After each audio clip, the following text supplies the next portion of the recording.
Romas Stonys ir technikos direktorius Darius Juozapavičius, Ukmergės dekanato dekanas Vaidas Bartkus. Šiame renginyje dalyvauja keletas spaudos atstovų. Iš kur šie autobusai atvažiavo, kuo jie pranašesni už senuosius, kaip ir kuo jie varomi, papasakos mūsų autobusų parko direktorius, gerbiamas Alfonsas Prabišas. Labą dieną, gerbiamas merė, administracijos direktoriau ir visi gerbiamas svečiai. Taip pat mieli gerbiami mūsų darbuotojai. Visi žinome, kad šitas projektas prasidėjo iš tikrųjų gana senai. Sužinoję, kad yra paskelbtas, projektas mažai taršių miesto autobusų įsigijimas atnaujinant transporto priemonės, dar 2011 metais pabaigoje, berods spalio mėnesį, mes pateikėm paraišką. Ir iš tikrųjų jau praėjo 3 metai nuo to laiko. Bet kaip ir visada, biurokratija kartais pakiša koją ir visa tai labai ilgai užsitęsia.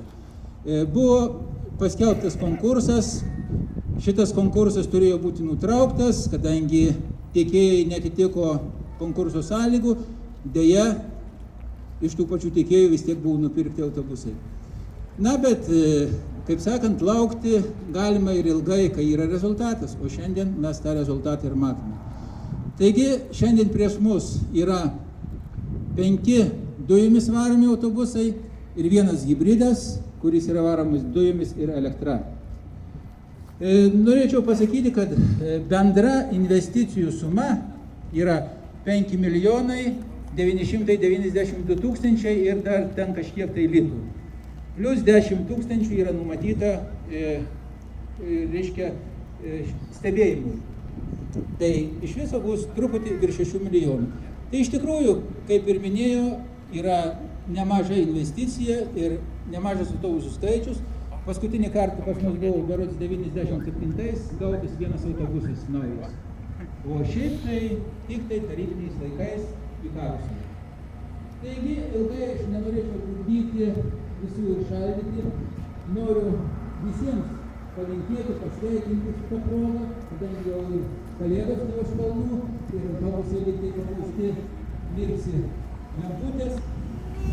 Palinkėti mūsų darbuotojams, ypač vairuotojams, gero saugaus kelio, kantrybės ir kad mūsų keleivis, iš kurio, kaip sakant, mes surenkam tas kapeikėlės, būtų saugus, kad būtų patenkintas ir kad ateitų jisai su malonumu važiuoti mūsų autobusu.